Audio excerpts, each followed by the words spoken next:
Bueno, durante la semana, el Pleno de la Cámara de Diputados, ayer lo hablamos, pero lo queremos volver a hablar hoy, espero que podamos, que le pueda ser útil la razón por la cual volvemos a abordar este tema, que aprobó en lo general la Ley de Protección del Espacio Aéreo Mexicano.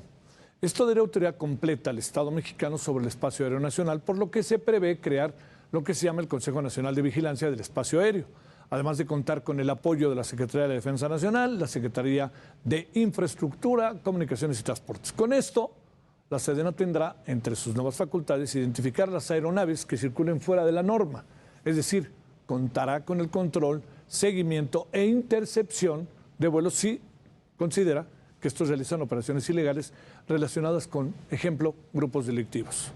Mientras que la Secretaría de Infraestructura y Comunicaciones y Transportes observará que los vehículos aéreos civiles circulen conforme a las normas ya establecidas. Bueno, eso es lo que vimos ayer, lo que hemos estado informando, pero la idea es darle una mirada política al asunto. ¿Esto qué significa? Tomando en cuenta que los cambios no nos colocan en categoría 1, es una de las partes, pero incluso no es necesariamente el esencial de los cambios legislativos. Y además nadie nos pidió que el espacio aéreo fuera observado por los militares o normado por los militares. Hugo Concha es investigador del Instituto de Investigaciones Jurídicas de la UNAM. Le hemos pedido su opinión. Querido Hugo, con enorme gusto te saludamos. ¿Cómo has estado? Hola, querido Javier. Pues muy bien, muchas gracias. Espero que tú también y el auditorio, por supuesto. Oye, yo te agradezco que en viernes estés con nosotros. Eso tiene su chiste, ¿eh? Viernes en la noche se agradece, ¿eh? No creas que no nos damos cuenta. Me hice mi estrategia de viernes, no te preocupes. Gracias. A ver, ¿cómo ves esto? Hay otro tema también, ¿no? Pero yo quisiera ver, hay muchas observaciones técnicas, etcétera, pero de una perspectiva estratégica, de gobernabilidad, etcétera, ¿cómo ves las cosas, Hugo? Mal, muy mal, querido Javier. A ver. ¿Para qué te voy a decir que lo veo bien? A ver, es pasarle una facultad más y una facultad extraordinariamente importante a las Fuerzas Armadas mexicanas. Lo que, por cierto, todavía, conforme conocemos a la Constitución que sigue en pie, pues sigue siendo violatoria del artículo 129 del artículo, básicamente ese. Vaya, las Fuerzas Armadas, cuando son tiempos de paz, no tienen por qué estarse metiendo en tantas cosas. Pero una vez más se le confía un asunto eminentemente civil a nuestras Fuerzas Armadas, ya siguiendo una práctica que este gobierno ha llevado a cabo prácticamente desde el inicio. Ajá. Y esto, el control aéreo, ahora pasa a formar parte de las facultades del Ejército, de acuerdo con el proyecto de ley que votó el bloque morenista en la Cámara de Diputados. Todavía falta que termine el proceso legislativo, pero pasaría a formar parte de este bloque de actividades o facultades junto con control aeroportuario, control de puertos, control de aduanas, obras del gobierno, no sé, un montón de cosas que no tiene el Ejército por qué estarlas haciendo, pero que este gobierno está empeñado en seguirle dando más, más y más. Como decías tú muy bien al inicio, en la introducción, ¿no? Pues un gobierno que lo votamos y un gobierno que le pagamos, pero están haciendo lo que ellos quieren hacer. Porque claramente este tema de la militarización, me parece a mí que, pues yo creo que una enorme mayoría estamos en contra del mismo, ¿no? O sea, no nos gusta que el Estado mexicano sea un Estado operado pues por el Ejército, ni que esto fuera, ¿qué? ¿No? O sea, ¿cuál es la razón y el argumento? De que control aéreo para evitar a los vuelos ilegales o sospechosos, a ver, eso ya ocurre. ¿Y pasa algo acaso? Es decir, cuando la Secretaría de Comunicaciones y Transporte detecta vuelos que no traen permiso, detecta vuelos que entraron a territorio o espacio aéreo mexicano sin ningún tipo de comunicación, pues obviamente informa de inmediato, ni siquiera es un asunto que se tarde, de inmediato a la Fuerza Aérea Mexicana.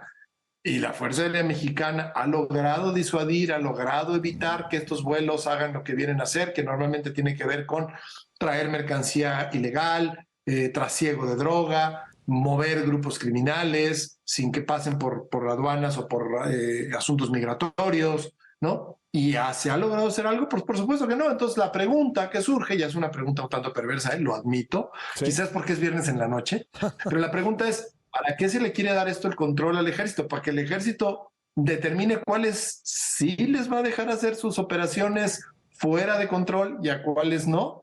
Es un control además que se superpone también a los movimientos del sector privado, ¿no? Que ahora van a tener que estar pidiéndole permiso al Ejército para poder llevar a cabo sus vuelos. Me parece a mí ya híjole, es un tanto delirante los controles y las facultades que se le quieren dar al ejército, que van muchísimo más allá de la mera seguridad nacional, creo yo. A ver, Hugo, lo que estamos viendo, digamos, se suma, como bien decías, a uno más. ¿Bajo qué estado de las cosas se está quedando la sociedad mexicana en términos políticos, en términos de su organización social, incluso en términos de su seguridad, sin menosprecio del peso que tienen las Fuerzas Armadas en un país como el nuestro? Pero más bien, ¿qué es lo que acaba pasando? ¿Ante qué estamos enfrentándonos? Diría yo en el presente, pero también te diría en 2 años, cuando hay elecciones, en el mediano plazo. Hacia dónde podríamos, hacia qué escenarios podríamos estarnos asomando, para decirlo claro? Es una gran pregunta la que haces, Javier, digna de, pues yo diría de por lo menos un seminario Sí. con gente de distintas disciplinas. A ver, te voy a dar yo lo que veo básicamente con 3 elementos. Un empoderamiento bestial de las Fuerzas Armadas, como pareciera que es el tratar de comprar seguridad para algo, ¿no? Es decir, el gobierno actual está apoyándose en las Fuerzas Armadas y dándole un montón de prerrogativas y de dinero para lograr no solo que cumplan con estos objetivos, sino probablemente para lograr un respaldo más allá de lo que podemos quizá ahorita estar pensando tú y yo. Pero eso es como lo evidente y lo claro. Segundo tema. A pesar de que muchos de los casos de la militarización están siendo impugnados o han sido impugnados en estos años y están en la Suprema Corte de Justicia, la Suprema Corte de Justicia tiene muchos todavía pendientes, tiene varias leyes y decretos pendientes que tienen que ver con la militarización, sobre todo aquel que pone la Guardia Nacional en manos del ejército, pero hay son varios asuntos que se han ido aprobando de militarización y que están en las puertas de la Corte sin que la Corte aún los haya resuelto. Pero los que sí ha resuelto, parece que la Corte tampoco ha puesto un alto determinante a que esto ocurra, como fue un acuerdo de hace unos meses en donde básicamente pues, se aprobó por la mayoría de los ministros, porque era el famoso quinto transitorio que temporalmente se pone a la Guardia Nacional bajo órdenes del ejército por un periodo mayor de tiempo.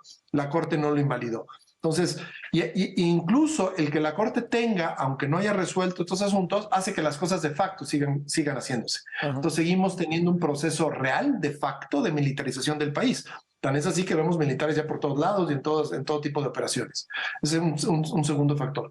Un tercer factor que me parece muy importante, se le está dando mucho dinero al ejército. Sí. No solo son facultades, todo el tema de la ley de austeridad y las reformas de ley de remuneraciones que también fueron resueltas por la Corte, pues al final del día habla de un manejo y un desvío de recursos, de un montón de programas del gobierno que ahora se están canalizando para que lleguen a las arcas del ejército. ¿Con qué fin? ¿Para qué se le quiere dar tanto poder político y económico al ejército? Pues es una pregunta que nos tenemos que hacer. Muchas de las veces que se le ha cuestionado al presidente de eso, pues dice que es para que el ejército mejore sus áreas de pensiones y de seguridad social de los elementos del ejército y para, en fin, etcétera, cosas de ese tipo. Pero la verdad de las cosas es que es mucho desvío de recursos, ¿no? La austeridad está siendo una austeridad muy extraña.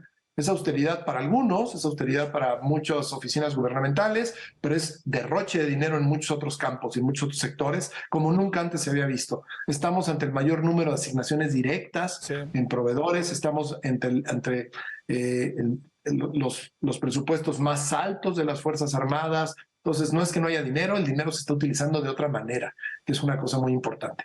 Y el último factor que querría yo decir también, hay un claro debilitamiento de la profesionalización gubernamental.